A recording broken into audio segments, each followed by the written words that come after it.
Welcome to a brand new episode of Law and Batting Order. I'm your host, Tony Iliakostas, and welcome to the premiere of a brand new segment to Law and Batting Order called The Huddle. As I mentioned last week and also back in December when I introduced the segment, The Huddle is an exclusive segment to Law and Batting Order where we'll be having a roundtable discussion with other members of the sports law community to talk about a compelling sports law topic.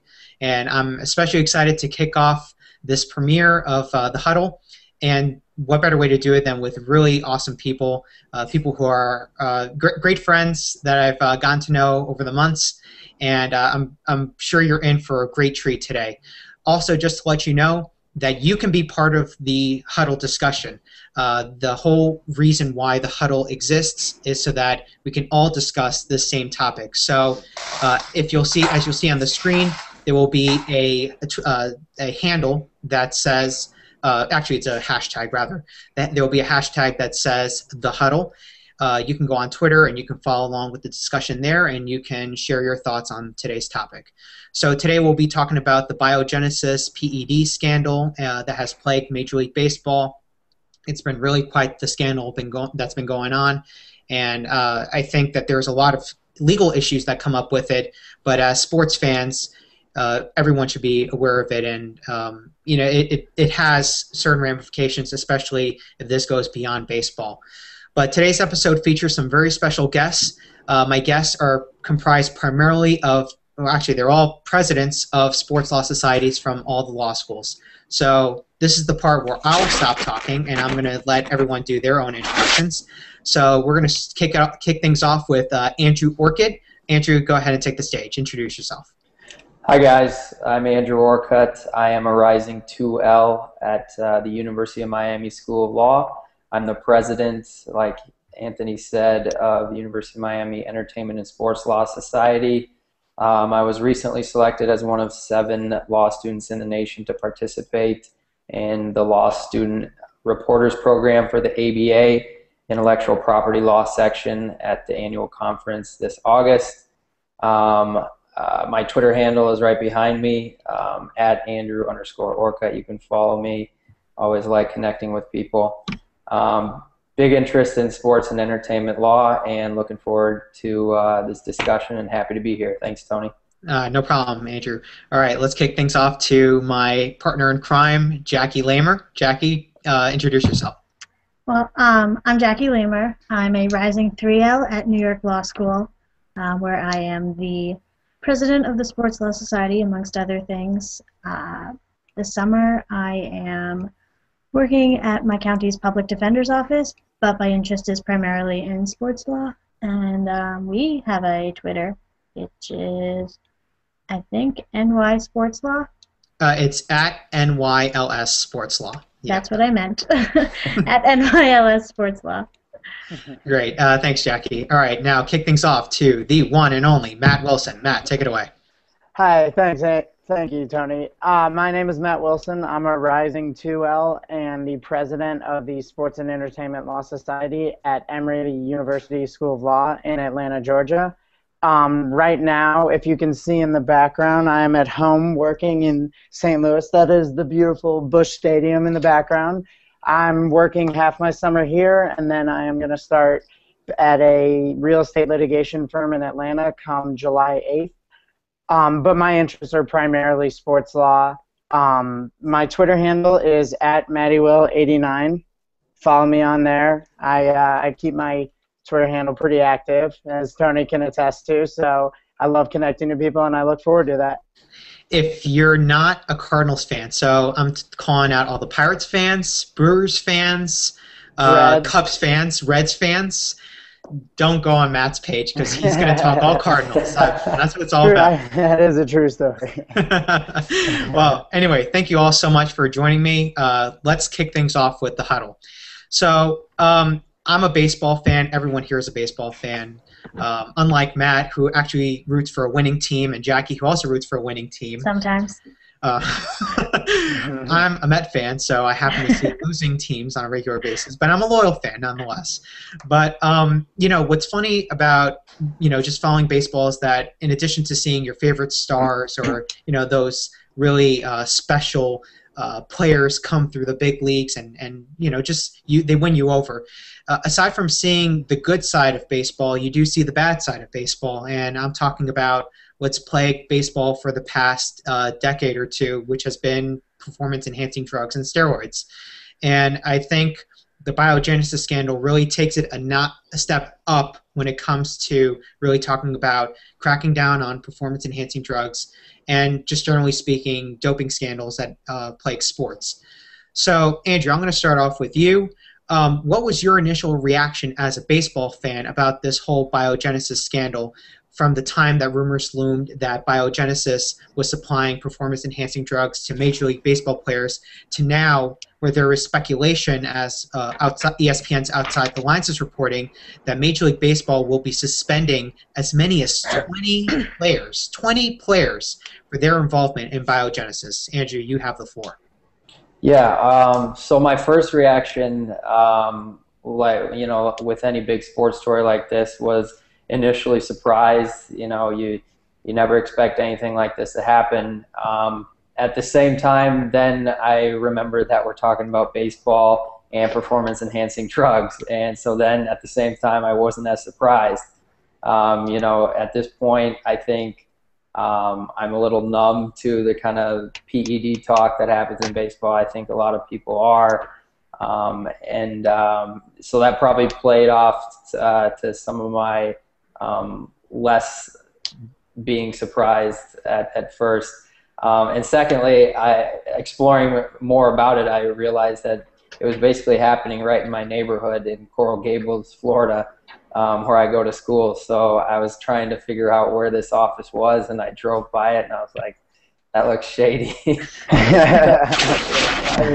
Then again, it kind of made me realize that, yeah, this isn't that surprising, I guess.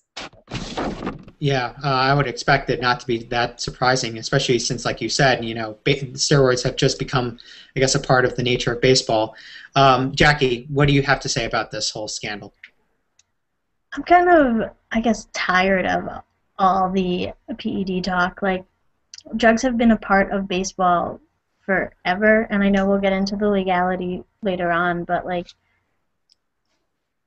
performance-enhancing drugs outside of baseball, like, aren't illegal, so why now? I just don't get why these are the big issues, whereas, like, there were amphetamines and drugs in baseball early on, and then coke in the 80s, and Doc Ellis pitched a no-hitter on LSD in 1970, yet, like, now is when it's the big issue, and I'm just like, I don't see why they're making I know why they're making a big deal of it, but I don't see why the media has to hype it up so much when they haven't previously.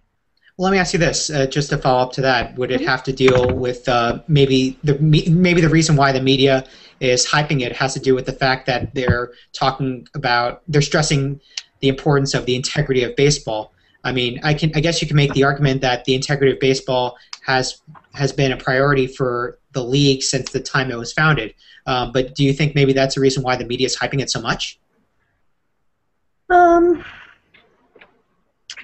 I don't know, because what about the integrity of other sports? I mean, I know that Congress has been really concerned with the integrity of baseball since they gave it the exemption from antitrust laws, and maybe that's why they're playing such a big role in it.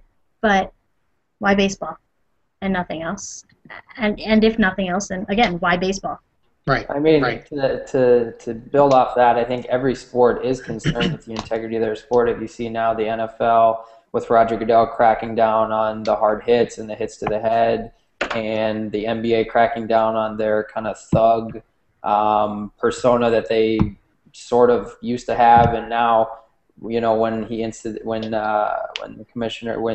David Stern instituted the dress code policy, it was met with a lot of negativity, and a lot of people were opposed to that. Now it's almost morphed into its own animal. NBA style is huge now. So I think, yeah. I mean, getting off topic, but the gist of it is that I think each league is concerned with the integrity of their league, and this is certainly baseball's biggest problem, whereas, like I said before, with NBA and NFL, each sport has their own issue respectively. So, right, exactly. All right, Matt, take it away. What do you have to say about this?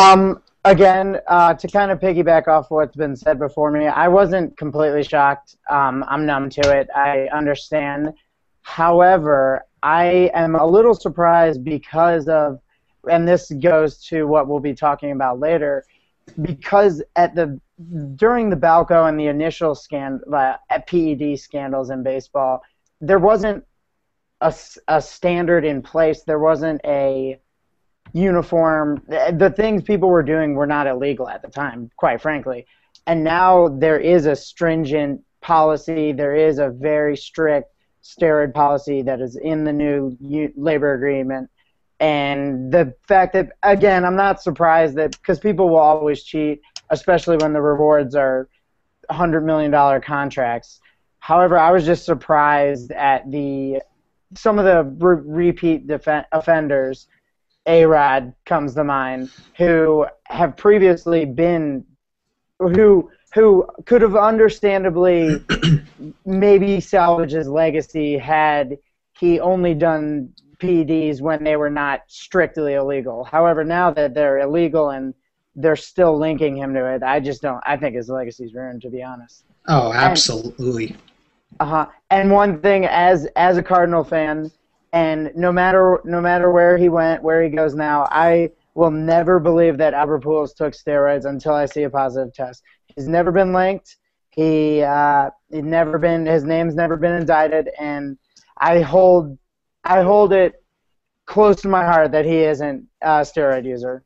But yeah. Well, understandably. Yeah, I mean, Yeah. Well, I would say, the Angels, his lackluster performance on the Angels is just a little bit of a surprise, but, I'll leave it at that. Not making any assumptions. But let's dive into the next question here, which is, what in your mind sets the Biogenesis scandal apart from the Balco scandal or maybe a similar doping scandal? Matt, I'll kick this off to you. Again, kind of going off what I had just said, this is supposed to be the post-steroid era of baseball. Because 25 years ago, 20 years ago, when this stuff was first getting brought to Commissioner Selig's attention, he kind of left it, or he kind of pushed it aside. And then as the media, the 24-hour news cycle that we live in now, kind of amplified the pressure on him, he kind of stepped it up. And now, to date, baseball has the stringiest steroid testing policy in all of professional sports. So the thing that I believe sets this apart is that this is in the post-steroid era. This stuff is supposed to be gone. This stuff's supposed to be out of the game. But obviously it's still taking place. Right. Andrew, what do you have to say to that? Yeah, I think going off of kind of what I and my two other guests said previously, I think this time around America's a little more numb to it. Balco, I think, was certainly a huge blow to everyone. I remember the names that were coming out, and just everybody was just shocked completely. And this, along with kind of what has happened with Lance Armstrong and cycling and the turn for the worse that sport has taken and looks to be continuing to take.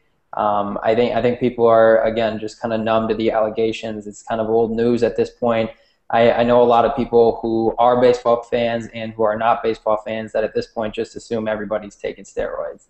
Right. I mean, when this many people have been named, and the big players and even the small players being named, and in minor leaguers and things like that, it's just at this point it's a mess. It's a mess, and I'm probably not the guy to fix it. I probably don't have all the ideas, but I certainly hope someone does, because something needs to be done one way or the other. And at this point, I don't know where it goes.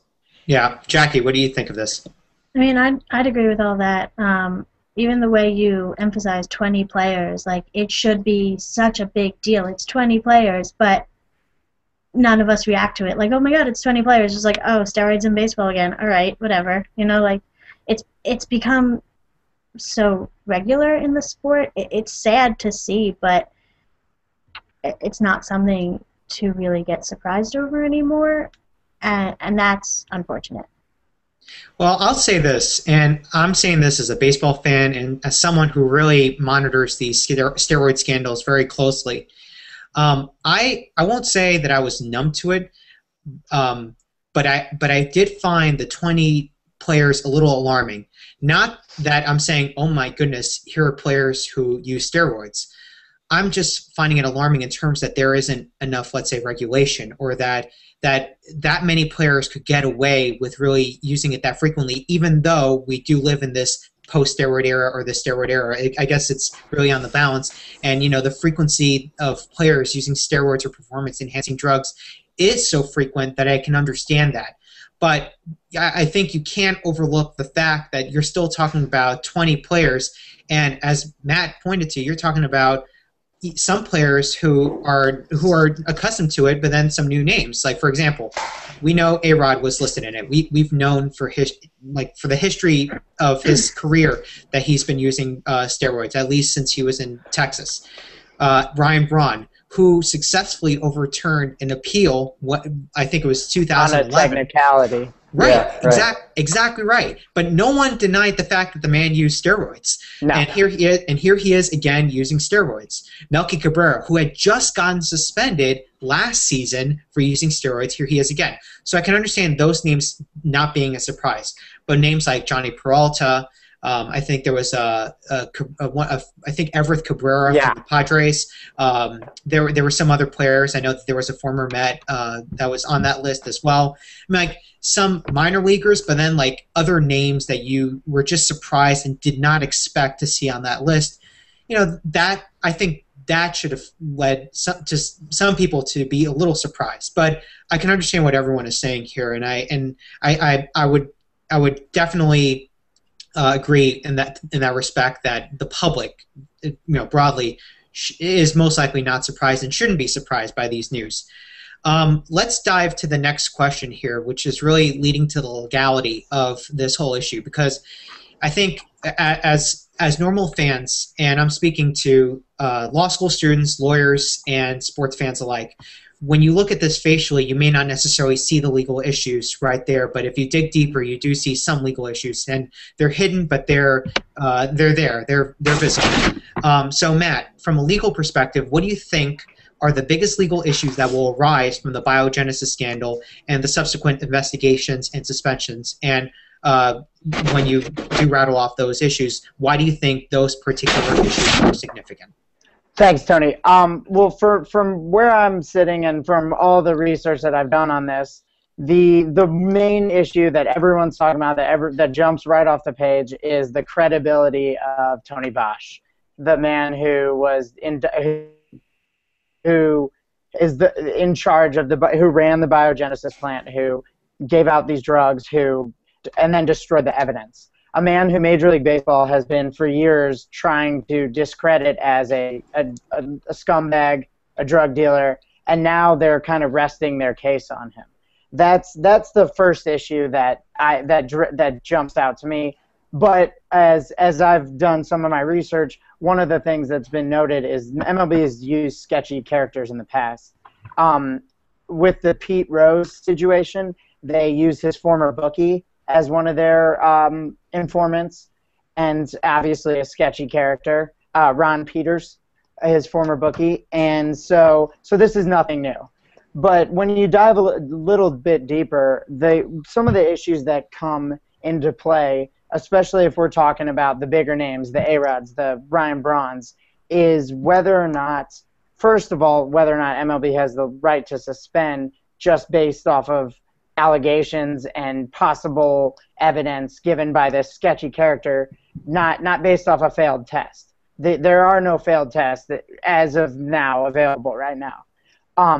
So that's a major legal issue, whether or not MLB can suspend.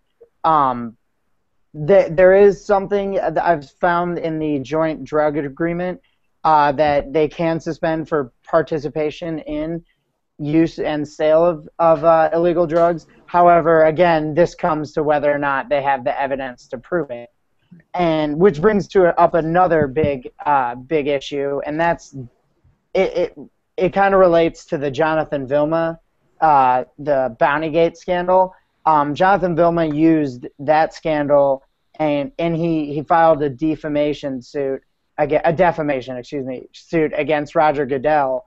to leverage his position legally against the NFL. And that's something that possibly I've come across that some players could use as a way to leverage their position if they are suspended or they are called publicly drug users or dopers without a failed test.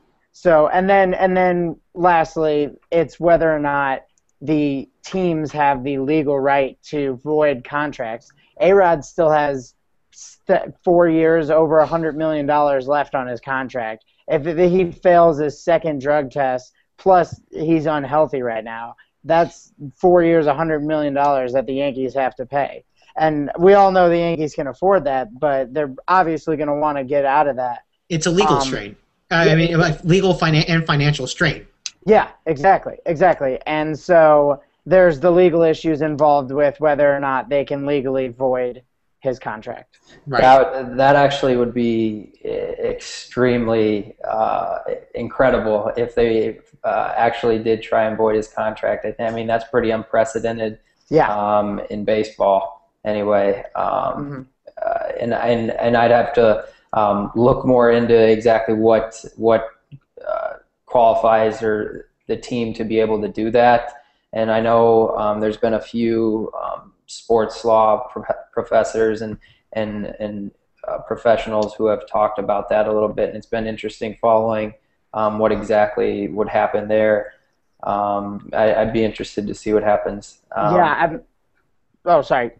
No, go ahead. I actually have the language, at least from what I've read and come across, is that the uniform player contract says that in paragraph 7B1, it authorizes a team to terminate a contract if a player fails, refuses, or neglects to conform his personal conduct to the standards of good citizenship and good sportsmanship, and to keep himself in physical condition or obey the club's training rules. However, as you said, it's unprecedented for a team to actually use this.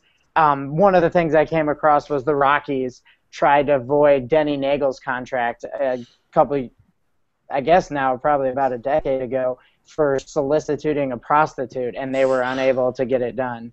So, interesting. It'll definitely be exciting to see how it plays out, especially if they the league tries to suspend him. Because going off of what you said earlier with whether or not they have the right to suspend him without an actual positive drug test.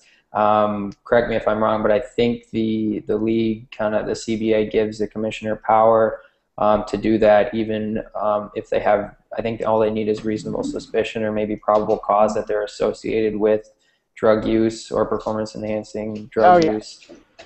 Right. Yeah. Jackie, what do you have to say to that?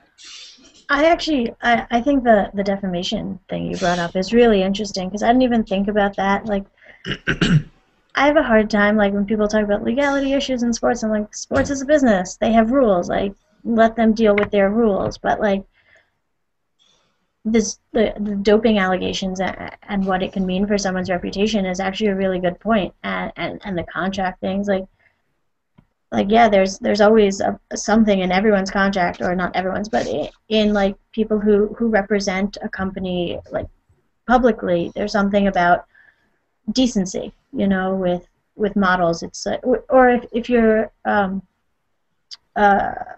if you like are a tennis player, you wear Nike, you have to wear Nike. And if you were a different company, you could get your contract lost for that. Or if you're a model for a certain company, you can't be seen, like, stumbling drunk down the sidewalk sometimes, like, when you're on the cover of their magazine. It's the same thing. Baseball players shouldn't be allowed, if you're representing a team, you shouldn't be allowed to be out there with the knowledge or thought that you're taking steroids and wearing their uniform. It's an interesting topic, and I it is unprecedented, but I think it would be great to see. To make it happen. Like, it's in their contracts for a reason. He shouldn't be taking steroids, and if he is, he's misrepresenting the symbol of his team. Right, exactly. Now, I guess in my end, thinking about this, Matt brought up the great point, and I guess everyone is agreeing to this also. which is the fact of whether or not Anthony Bosch, or Tony Bosch rather, if he's a credible witness here. I mean, thinking about this, it reminds me of Victor Conti from Balco, who basically, he was arrested by the feds. He was administering illegally all these steroids, but it was just a matter of federal cooperation that basically allowed him to escape from a huge trial against him. And and now here he is on Twitter, basically like going on these rants about steroids and performance-enhancing drugs on baseball. And you see that type, I guess you could say that you see that same type of behavior in Tony Bosch. So I think that is a bit of alarm. Now, going off the whole voiding contract thing, and I guess if any of you want to comment on this, by all means, I think what may sort of be the smoking gun here, yes, it is the drug test, whether or not if they can produce a positive test that the A-Rod was indeed using a performance-enhancing drug. But wouldn't there be, let's go to the fundamentals of contract law, which is, you sign a contract under good faith intentions. So if he was signing this whole thing under bad faith, couldn't that be enough to void the contract? I mean, what do you guys have to say about that? How do you prove he was signing it under bad faith, though? Like, that's a tough thing to go into. But you can sign it under good faith and then go back on your word, and then you're going against what the contract says, and that's not okay either. Well, even let's go to A-Rod's case specifically, because in his case, I think when he was on I forgot where he admitted he was using steroids. I think it was MLB Network or ESPN. He had said that he was using steroids between. I think it was 60 minutes, actually. 60 minutes, right? Okay. Well, anyway, in any case, he had said that he had used steroids between 1999 and 2001, and I believe 2003 as well. So 2003, he was already in pinstripes. He was playing for the Yankees. That was his first appearance in the World Series as a player. That was a time where he was using steroids. So if he had signed that, he had just been traded. So he never signed that contract technically with the Yankees, but he did sign that 10-year contract with the Rangers in '99. If he was using steroids at that time and he was promising that he won't be using steroids, that he'll play to the best of his ability, couldn't that be, let's say, not the strongest evidence, but could that be certainly one step towards saying, okay, I think this is enough to void the contract? I think it's certainly a step. I don't think it's anywhere near enough. It's too easy for him to say, of course I wasn't planning on using steroids.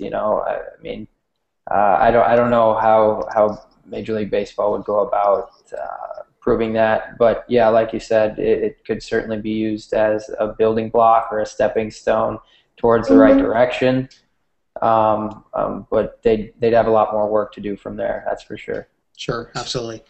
All right, so let's go on to the next topic here, which is on Major League Baseball's drug testing program, because I think this is a very important topic. When you're talking about PED talks and everyone reporting left and right that here are baseball players using performance-enhancing drugs, it gets back to the broad question, the most important question, which is whether or not Major League Baseball's drug testing program is very effective. I'll kick things off with this question because I'm actually very familiar with this. I had mentioned in a previous episode of Law and Batting Order, and I'm sure I mentioned it elsewhere on the website, that I had written an article on Major League Baseball's drug testing program, and I really keenly looked at the whole program step by step. I agree with Matt what he said from the very beginning of this episode, which is that it is a very effective program. If not, I think it is the strictest drug testing program in any major league sport in this entire country. Perhaps, if you want, I would say I'm making it a stretch if I'm saying it's in the entire world. But it would certainly be up to the standards of, let's say, WADA or USADA or any of those other doping organizations that have certain standards when it comes to drug testing. But at least when you're comparing it to the NBA, the NHL, the NFL, I guess MLS, any other league, you're talking about, hands down, one of the strictest drug testing policies that we have seen in our day. And in my opinion, it has made massive strides. I can remember back when it was, I think, 2005, when Rafael Palmeiro was suspended. At first, it was 10 games for that one, and here he is not after that whole suspension, he never played a day in his life again of baseball. And then it slowly evolved after that. It was, I think, 25 games, and then it became the official 50-game, 100-game, lifetime ban, three-strike system. I think it works. I think it certainly sends a loud and clear message to players that if they cheat one time and they get caught again, they're going to face harsher consequences, and it could basically stack up at that point. I'm not sure if anyone else has those same sentiments. Who wants to take the floor on this one? I'll chime in. I just it works, but they're still repeat offenders, so there's still something wrong with it. And I mean, I think there's something else that could be done. For instance, like right now with my job with the public defender, one of the programs that the courts have is called drug court. And I'm not saying that baseball should do this, but a program like it could be brought in where it's if you get charged with a crime of like drug use or possession or whatever the crime is, instead of spending time in prison, they put you through this program where you meet with the judge with everyone once a week. You meet with the judge privately once a week. You go through programs every day, and you get drug tested randomly every week, and you have to call in like 3 times a week to see if you're being tested that day, and then you get tested in the program you're going through, and it's just a lot of things to make sure you're doing it. And there's consequences if you test positive. I believe it's if you admit to doing it before your drug test, you're okay, but they're not happy with you. If you admit after the drug test, you get a week in jail, and if you don't admit, you get 2 weeks in jail. And these are people who are in this program for 12 months, 18 months, even longer if they don't complete it on time, in order to keep themselves from going to prison, and they're spending weeks at a time in jail because they're not doing it. And it gets it through their brains pretty quickly. Stop messing up or you're going to jail. And they can even get kicked out of the program. And I'm not saying that Major League Baseball players should go to jail, but there could be something where it's like, if you're a repeat offender, you get tested often, and it's just what happens because you're known for this. And if you test positive, something's going to happen immediately. And Right. It's not through this whole like, oh, maybe he did it, maybe he didn't. This guy's saying that's pretty sketchy. No, it's like, here's your drug test, you did it, you should do this. Right. My thoughts, as I said earlier, the tests are strict. It's a great policy. However, again, with the incentives this high, Albert Pujols 10 years, $240 million. Josh Hamilton, 7 years, 180-something mil, I think. I might be wrong on that. But when the stakes are this high and the contracts are this big, there's going to be outliers. There's always going to be people trying to cheat. However, this may be a bit radical, but if they really wanted to eliminate it, why not kick off a ban right away? Why allow one time? Why allow 2 strikes? There are talks about that, though, with this whole Biogenesis scandal. What do you think of that? One thing that I forgot to mention earlier is with this Biogenesis, this is the most serious baseball has ever taken it. This is the most hardline approach they've taken towards this. They're definitely that, and I like that. They're making progress. They're trying to eliminate this from the game. They're like, again, when Balco first came out, Selig and the rest of baseball didn't realize maybe at the time how big of a deal it was or how much this would taint baseball. But now, like, looking at it in hindsight, it puts things in perspective that there were people hitting 50, 60 home runs every year, and now no one sniffs 50. No, like, it definitely puts in perspective how many guys were and how big of a difference it actually makes. It also puts how historically great Mickey Mantle and Babe Ruth were when they hit 60 and 60 or 61 naturally, or at least, yeah. But it just kind of it's like, if you want to really deter it, one of the best ways would be impose a ban right away. Baseball, betting on baseball, there's a lifetime ban immediately. I mean, I don't know the numbers. I can't say with 100% surety, but Pete Rose got banned, one of the greatest players ever. I'm pretty sure that deterred a lot of people from betting on baseball nowadays. Again, I can't say that 100% certainty, but I would assume that one of the greatest players of all time having a lifetime ban definitely served as a scapegoat, which is one of the things, which is something that could come of this with Ryan Braun, MVP 2 years ago, and A-Rod, one of the league's most visible players. If the league is to take swift and harsh punishment on them, that's sending a message. Right. It would certainly send a message, and I'm glad you brought up the Babe Ruth and the old-time players analogy, because I love thinking of just like how amazing those guys were, especially exactly considering what guys do now. It's pretty incredible. But going off what Jackie mentioned with the kind of testing guys who have tested positive more and focusing on them. I know that's been brought up in the media and in inner circles before, and I've always liked that idea, and I know a lot of people have brought up the issues of discrimination with that, and I think that presents an interesting thing, an interesting issue going along with that, but in my eyes, I think it's almost justified at that point. If you're caught blatantly violating league rules, I think you give up some of your personal rights or freedoms within the context of the situation. And I think at that point, you absolutely should be kind of cracked down upon.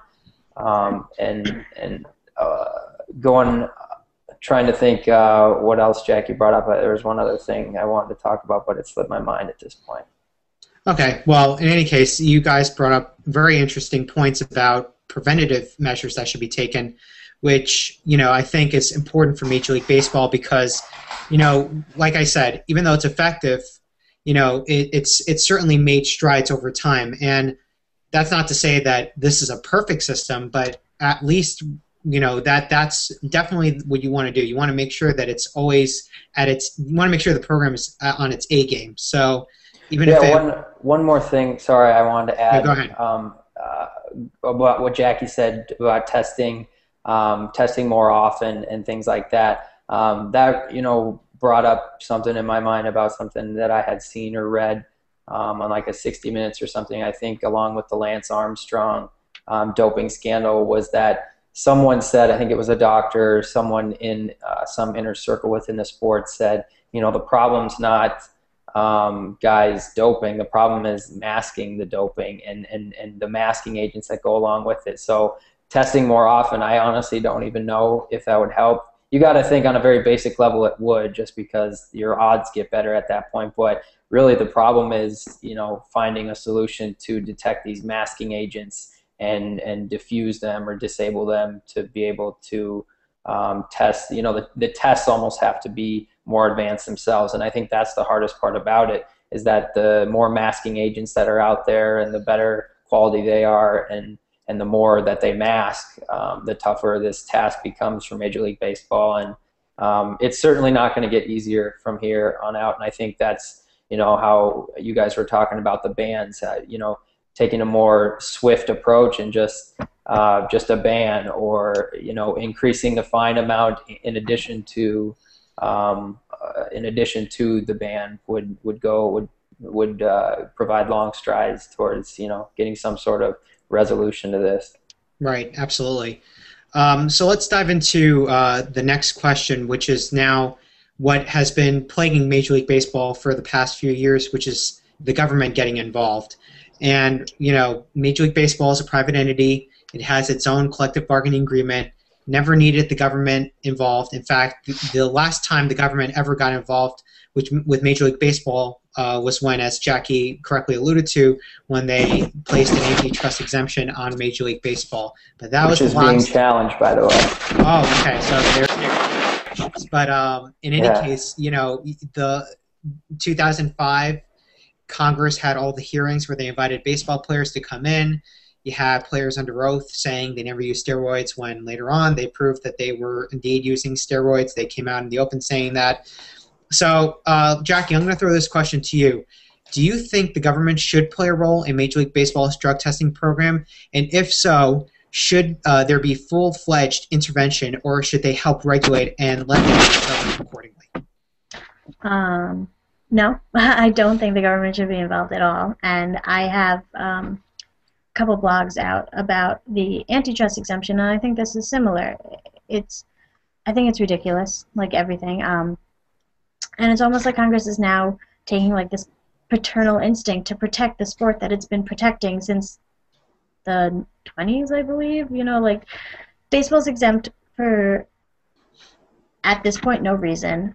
No other sport is exempt because they're not the business of baseball, as the courts have put it. And now they're again just trying to step in and protect baseball. And I was thinking about it earlier. If they're trying to protect baseball, why would they be doing all these things and it's bringing it to light in the media where all these players are doing things? And it's because I think they're protecting the business of baseball, not the baseball players themselves. And they want to protect baseball's integrity. And if you have people coming into the sport who are going to do this to baseball, they want to protect the sport and clean up its reputation and get rid of these people who are tainting baseball. And I don't think that's right. Same as I don't think the exemption should stand. I don't think it's the government's place. I think I said this earlier. Baseball's a business just like any other business, and the government doesn't step in on those.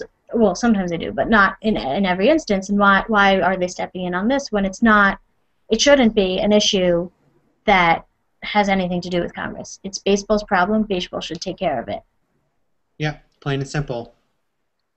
Yeah, I actually could not agree more. I think the government should absolutely not be involved in this whatsoever, especially right now.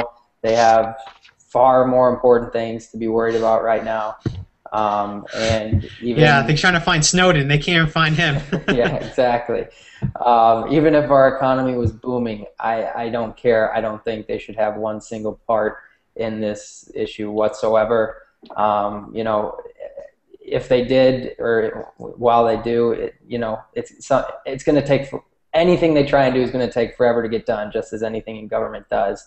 And so I wish they would just get as far away as possible, and it maddens me and frustrates me to see them try and get involved. Like Jackie said, that paternal instinct, that's a good analogy, and it's frustrating, and I just don't think it's right.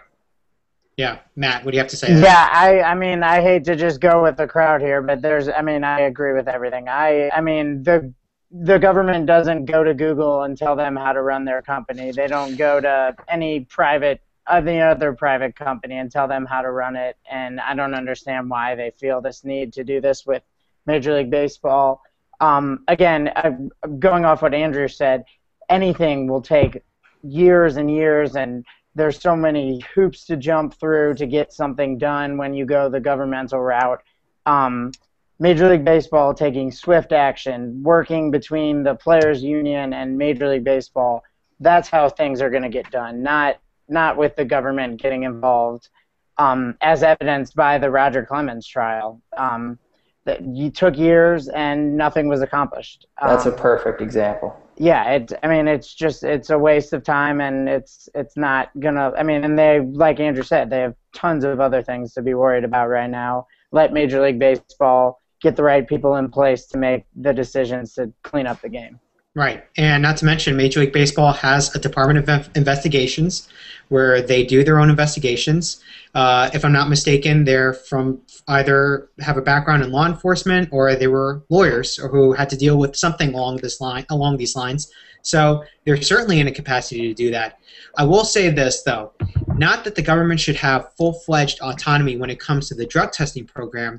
If there's, and you know, be honest with me if you think this is wrong or right, or if this is certainly something that should be considered. But one notion that could be considered regarding whether or not the government should be involved is if, let's say, the Major League Baseball goes to a regulatory agency like the FDA or the DEA, someone along those lines, and says, hey, listen, we're trying to crack down on use of performance-enhancing drugs. And, you know, there's speculation that the players are getting this illegally, you know, maybe not through a legitimate prescription. Major League Baseball at that point could say to them, do you have certain rules that you implement when you deal with the average citizen that maybe we could piggyback off of? What do you guys think of that idea? In regards to that, you know, the issue is like if they're getting it illegally or not through a legitimate prescription. I think that falls on the doctors or the people who are giving them these drugs. It's not on the players. It's a lot on the people who are giving it to them, and the FDA can regulate that. The filling prescriptions that don't exist or giving medicine without reason, but players are getting it. It's almost the same as street drugs. You know, the FDA doesn't come in to people who are buying painkillers off the streets. That's a criminal thing with like the courts and police officers and stuff. You know, that's not the FDA there. It's they come in when it comes to giving it out or selling it illegally, you know. So I don't know what the FDA could do other, you know, for the players other than how the government is stepping in on something that it shouldn't be anyway. If the FDA wants to step over their own lines too and crack down on players for something that it's not the FDA's business, but I don't know. Right. All right, so getting into our final question here, what do you think lies in store for Major League Baseball in the coming months as the Biogenesis investigation continues? I'll chime in first. I think a lot of it will be what are the next steps in terms of enhancing the drug testing program. Certainly the priority is gathering more evidence about these players, gathering more evidence about how Tony Bosch was administering these performance-enhancing drugs to the players. But while that's going on, you know, the Players Association and the league have to really get their heads together and see how they can enhance it. They certainly did that earlier this year by implementing the in-season HGH testing program, which I guess after finalizing and going through the science of it, they legitimately said, okay, this is now we can legitimately begin the testing there. So at least in that sense, they're making progress. But, you know, maybe the idea of a lifetime ban as the first strike, as Matt was saying, you know, maybe that could come into play, but perhaps in an extraordinary circumstance. Andrew, what do you think? What do you think will license start for Major League Baseball?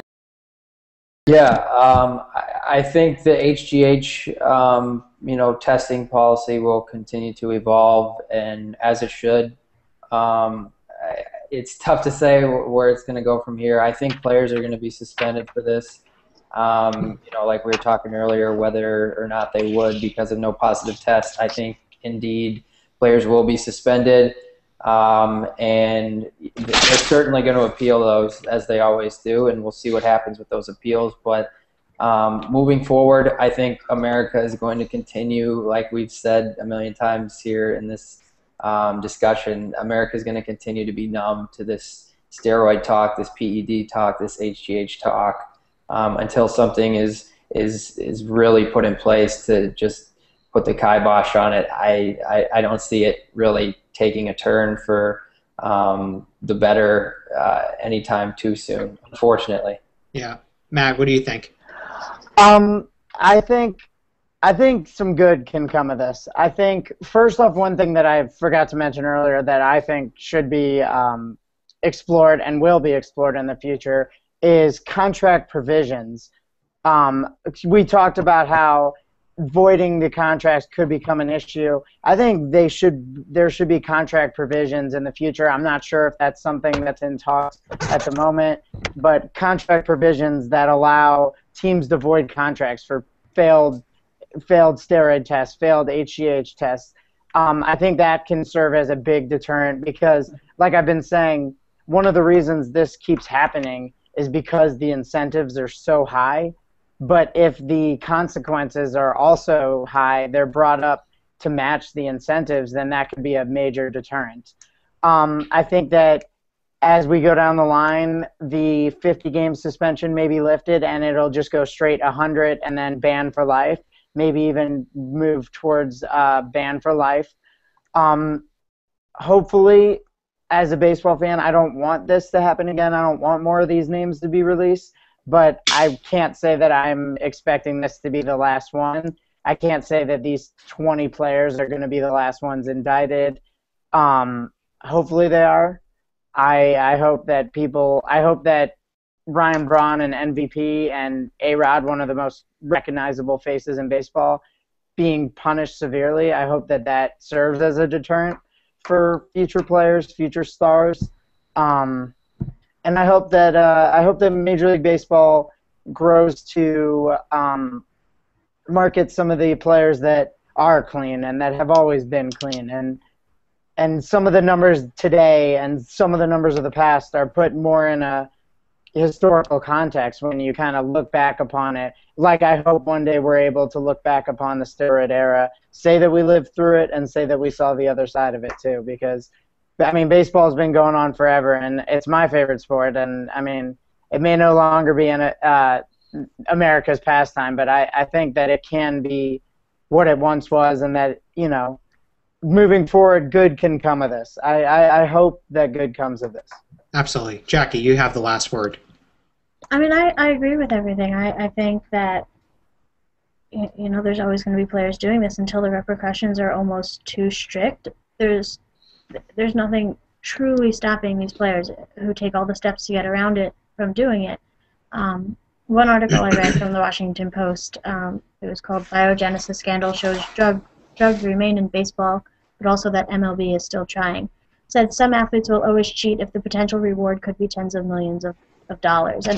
And that's true for any person in any business, and as long as people can get away with it, they're going to cheat to get out ahead. And there's no difference in baseball until baseball puts down something that says if you do this, you're gone, or something to that effect, where it's either don't do it or you're not in the game, you know. So I think it's going to keep happening until something else. Definitely, and it's important for Major League Baseball to really step on the brakes now rather than later, because at least if they stop now or try to mitigate the issues that are coming up now, you know, it'd be easier to solve later on. But absolutely. Certainly, this is a very interesting topic. I think when you're talking about PEDs or steroids or anything of that nature and linking that to Major League Baseball, a lot of legal issues come up, and I'm really thrilled that we were able to talk about this. You all did a phenomenal job, and I'm so proud to say that you guys were a part of Law and Batting Order history and being part of the Huddle. As I said earlier in the video, if you just fast forward it all the way through now, or if you want to go back, you can be part of the discussion using the hashtag #TheHuddle. I'll put something on the bottom here so that you can follow along.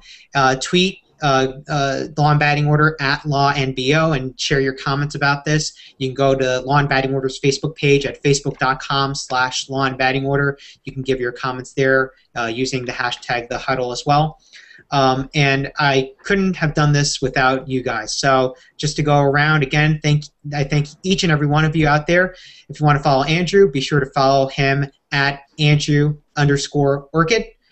You can follow Jackie at our New York Law School Sports Law Society Twitter handle at NYLS Sports Law, and you can follow the Matt Wilson at MattyWill89. Thank you all so much for joining me, and that's the show. Leave all your comments down below, and be sure to visit Law and Batting Order at lawandbattingorder.com, as well as on Facebook, Twitter, and Instagram. Take care, guys.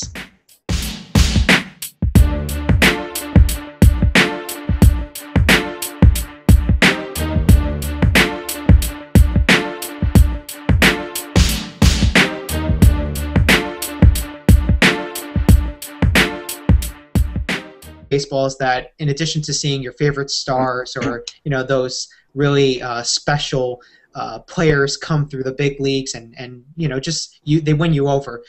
Aside from seeing the good side of baseball, you do see the bad side of baseball, and I'm talking about what's plagued baseball for the past decade or two, which has been performance-enhancing drugs and steroids.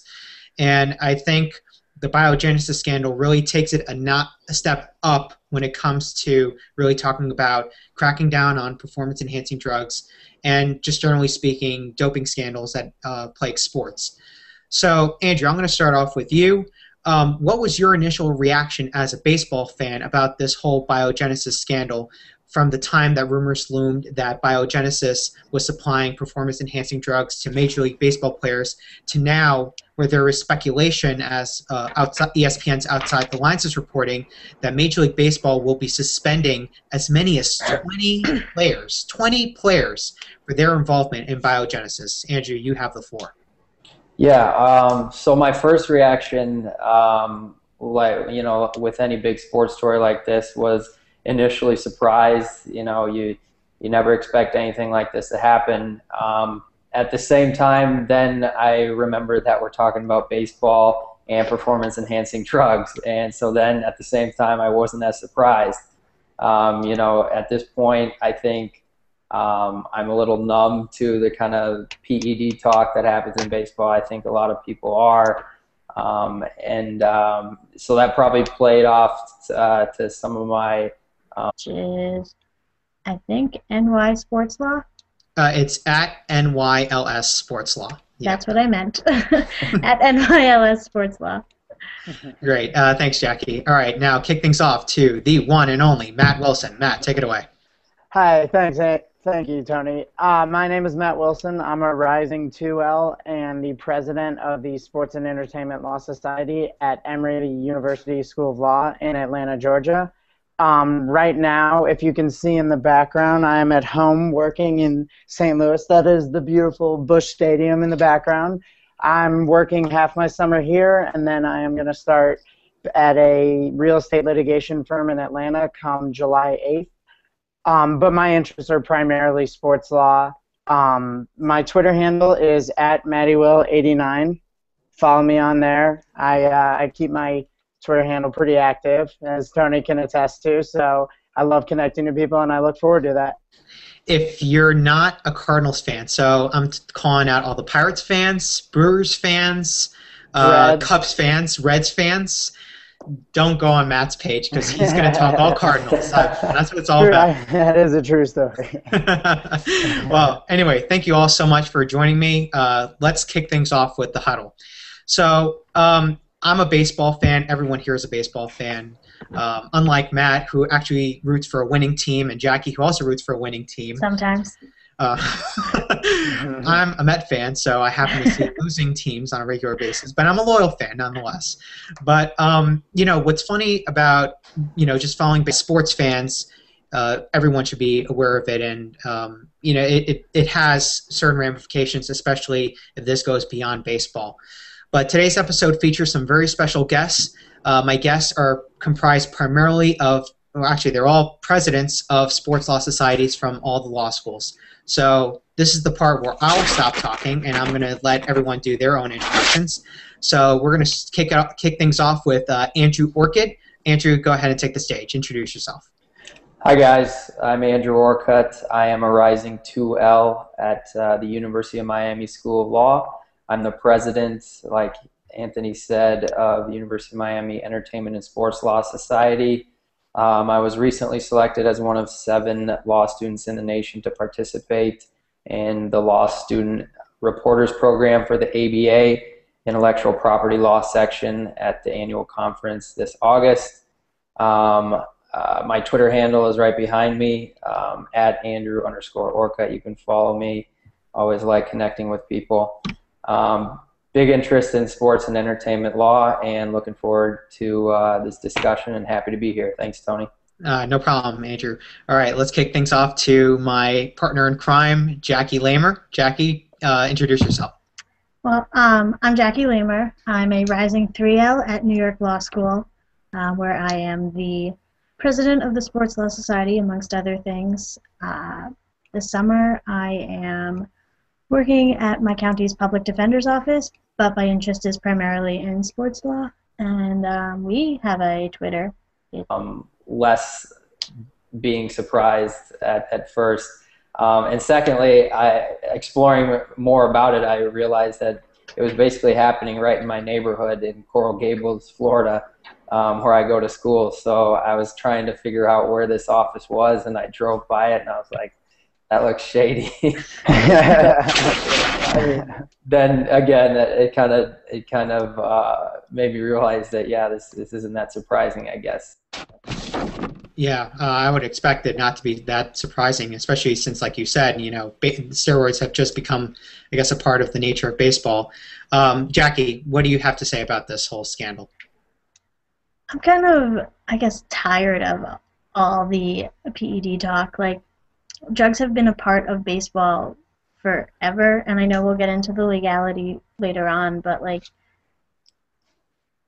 performance-enhancing drugs outside of baseball, like, aren't illegal, so why now? I just don't get why these are the big issues, whereas, like, there were amphetamines and drugs in baseball early on, and then coke in the 80s, and Doc Ellis pitched a no-hitter on LSD in 1970, yet, like, now is when it's the big issue, and I'm just like, I don't see why they're making I know why they're making a big deal of it, but I don't see why the media has to hype it up so much when they haven't previously. Well, let me ask you this, just to follow up to that. Would it have to deal with maybe the reason why the media is hyping it has to do with the fact that they're stressing.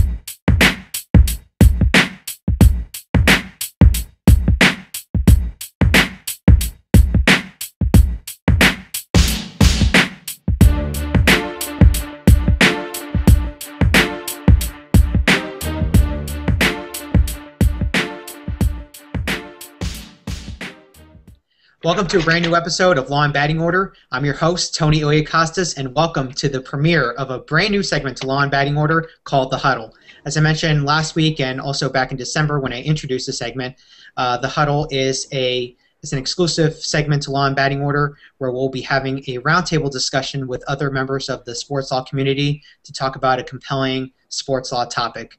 And I'm especially excited to kick off this premiere of The Huddle. And what better way to do it than with really awesome people, people who are great friends that I've gotten to know over the months, and I'm sure you're in for a great treat today. Also, just to let you know that you can be part of the Huddle discussion. The whole reason why the Huddle exists is so that we can all discuss this same topic. So as you'll see on the screen, there will be a handle that says, actually, it's a hashtag, rather. There will be a hashtag that says The Huddle. You can go on Twitter and you can follow along with the discussion there, and you can share your thoughts on today's topic. So today we'll be talking about the Biogenesis PED scandal that has plagued Major League Baseball. It's been really quite the scandal that's been going on, and I think that there's a lot of legal issues that come up with it, but